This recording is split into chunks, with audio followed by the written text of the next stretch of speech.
등록된 상표가 일정 기간 사용이 되지 않으면 상표법에 따라서 취소가 되는 경우가 있다고 합니다. 그걸 아셨나요?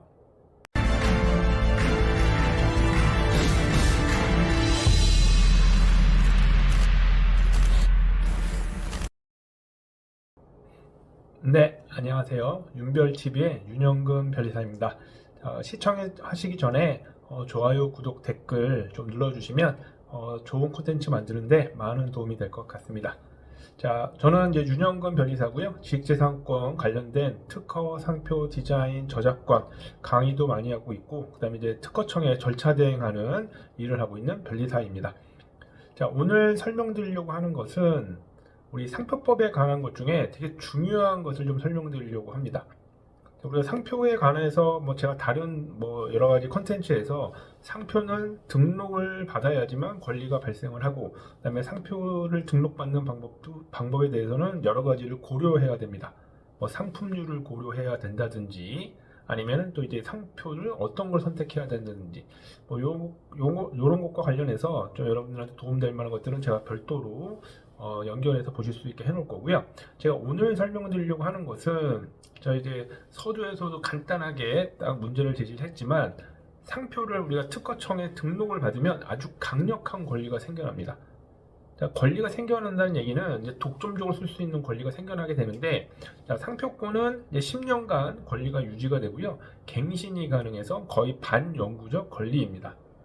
대신 어떤 이런 거에 대해서는 이제 제한이 있습니다.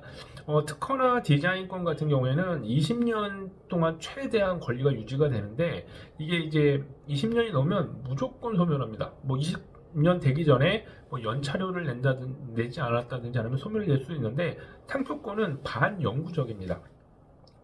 그러나 상표권은 사용하는 게 너무나 중요합니다. 그래서 우리 상표법에서는 여러 가지 제도를 두고 있는데, 오늘 설명드리려고 하는 거는 크게 세 가지를 좀 설명드리려고 합니다. 첫 번째, 상표권의 취소, 불사용에 대한 취소를 설명드릴 거고요. 그 다음에 이런 취소가 왜 있고 어떻게 활용되는지, 그 다음에 이제 세 번째로는 이 불사용 취소가 있는 경우에 이제 상표권자에 대한 제재 사항이 좀 있다는 거, 그거에 대해서 설명을 좀 드리려고 합니다. 자, 첫 번째, 그럼 상표권 불사용 취소 심판은 뭐냐? 자, 상표가 등록이 되면 계속 권리가 있다고 하죠. 하지만 특허나 디자인은 이게 권리가 있어도 쓰지 않아도 크게 문제가 되지 않습니다.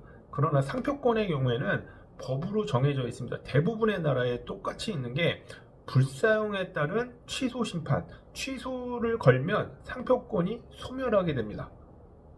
이제 무효 취소 이제 비슷한 개념이긴 한데, 이제 취소라는 거는 한번 어떤 발생된 권리를 이제 없애는 걸 이제 상표법에서는 취소라고 하는데, 이거를 사용을 하지 않으면 그 기간이 어떻게 되냐면 3년 동안입니다. 우리나라에서는 대부분의 나라가 3년이고요. 5년인 나라들도 좀 있습니다.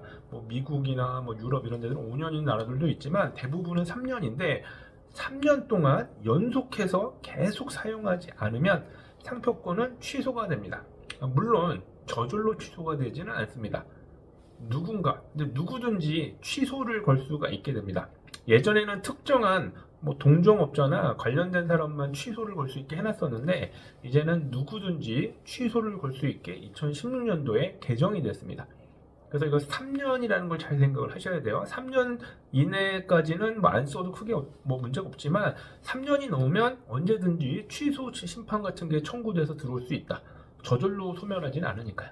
그래서 첫 번째 말씀드린 게 상표권에 대한 불사용 취소 심판이라고 하고요. 상표법에서는 이제 119조 1항 3호에서 규정을 하고 있습니다. 자, 그러면 이제 두 번째, 그럼 이런 불사용 취소 심판은 그럼 언제 활용이 되느냐?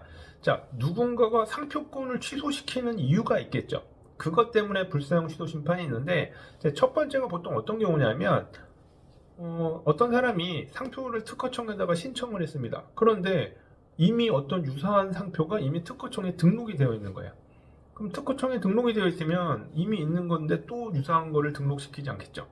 그러면 신청한 거를 포기하든지, 아니면 이때 상표 등록된 걸 봤더니 보니까 3년 이상 불사용됐다 싶으면 불사용 취소를 거는 겁니다. 그래서 이런 경우가 제일 많아요. 이제 뭔가 신청을 했는데 뭔가 저항을 받은 상표권이 이미 있을 때 그걸 없애기 위해서 이미 계속 사용하고 있다면 뭐 어떻게 할 수는 없겠지만 사용하지 않고 있었다. 그러면 취소를 시킬 수 있게 됩니다. 뭐 좀 복잡하게는 쓰긴 써도 만약에 등록된 상표를 동일하게 안 쓰면 이것도 불사용입니다. 그래서 이제 불사용에 대한 여러 가지 또 법리적인 게 있는데 그런 것들은 또 나중에 다른 컨텐츠에서 한번 설명드릴 거고요.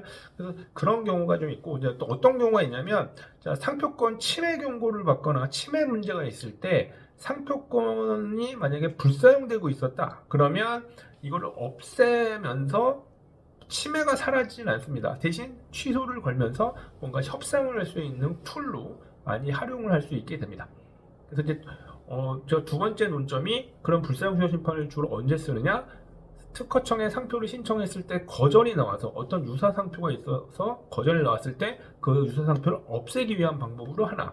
그다음 두 번째는 상표권 침해 문제가 있을 때 그거에 대해서 대응 또는 뭐 협상을 하기 위한 툴, 수단으로 활용하는 방법이 있게 됩니다. 자, 근데 오늘 이제 마지막으로 설명드릴 게 세 번째. 그럼 이제 불사용 취소 심판은 이제 또 여러 가지 제재 사항이 있는데 아주 큰 제재 사항이 있습니다. 예전엔 여러 개가 있었는데 다 삭제가 돼서 그런 게 없고요. 자, 불사용 취소 심판이 만약에 청구됐습니다. 그럼 상표권자가 이제 취소가 됐어요. 그러면 그 상표는 어쨌든 소멸했으니까 바로 쓰지는 못하겠죠? 그럼 거기서 그냥 끝나느냐? 자, 우리 상표법에서는 사용이라는 걸 너무 중요하게 하다 보니까 자, 이런 또 규정을 하나 만들었습니다. 상표법 34조 3항이라는 게 있는데 어떤 거냐면 자, 상표권이 등록이 돼 있다가 취소가 됐어요. 불사용 취소 말고도 여러 가지 취소 사유도 해당되지만 어쨌든 불사용 취소가 제일 많이 문제가 되니까 불사용 취소로 만약에 소멸이 됐습니다. 제가 상표권자라고 치면 제가 소멸이 됐어요. 그럼 어떤 게 제한 사항이 있냐면 저는 취소가 됐으니까 나중에 또 생각나면 나중에 상표를 또 등록받으면 되지 않아? 이렇게 생각할 수도 있잖아요. 쓰지 않고 왜 놔뒀느냐? 그래서 제한을 두는데 어떻게 하냐면 자, 상표권을 갖고 있다가 취소가 됐죠? 그러면 소멸을 했을 거예요. 취소가 확정이 돼서. 그러면 소멸했잖아요. 그러면 3년 동안은 상표권자가 자기가 원래 등록받았던 상표랑 유사한 상표까지도 상표법상 등록을 받을 수가 없습니다. 그래서 제한을 두고 있는 거죠. 그러니까 이게 취지가 뭐겠어요? 아니 상표를 등록했으면 불사용 취소든 어쨌든 취소당하지 말고 잘 써라. 왜 안 썼어? 근데 취소당했어? 그래서 상표권이 소멸됐어? 그럼 너는 안 되겠다. 너는 3년 동안 쓰지 마. 아예 상표도 등록받지 마. 이런 식으로 제한을 두게 됩니다. 그래서 상표법상 우리 상표권의 불사용 취소 심판이라는 게 너무너무 중요하고 대부분의 모든 나라에 있는 취소 심판입니다. 그래서 오늘 세 가지를 설명드렸습니다. 상표법상 불사용 취소 심판이라는 거 의미, 그 다음에 언제 활용되는지, 그 다음에 세 번째 상표권자에 대한 제재사항, 이 세 가지를 설명드렸습니다. 상표권을 가지고 계시거나 아니면 또 여러분이 상표 등록을 할 때 이러한 일들이 많이 나타나게 될 겁니다.